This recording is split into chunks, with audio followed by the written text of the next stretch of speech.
अमुक अमुक स्वामी माझ्याशी बोलतात, अमुक अमुक महाराज मला संदेश देतात, अमुक अमुक बाबाजी माझ्यासमोर प्रगट झाले, त्यांनी मला मार्ग दाखवला, अमुक अमुक स्वामींनी मला ही कुबडी दिली, अमुक अमुक महाराजांनी मला ही माळ दिली. मग त्यांचा अमुक अमुक आदेश आहे, त्या आदेशाप्रमाणे मी कार्य करत आहे. किंवा भगवंताची अशी अशी अनुभूती आली, भगवान श्रीकृष्ण असं म्हणाले, भगवान प्रभू रामचंद्र असं म्हणाले, भगवान शंकर प्रगट झाले आणि ते मला कैलासाला घेऊन गेले. अनेक प्रकारचे अक्षरशः असंख्य अनुभव सांगणारे लोक आहेत.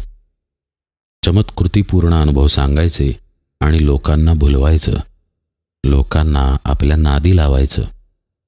मग ते हातचलाखीच्या करामतींनी असू दे किंवा चमत्कृतीपूर्ण अनुभव सांगून असू दे. कसं होतं, बहुतेक वेळा परमार्थाकडे वळलेला मनुष्य व्यथित झालेला असतो.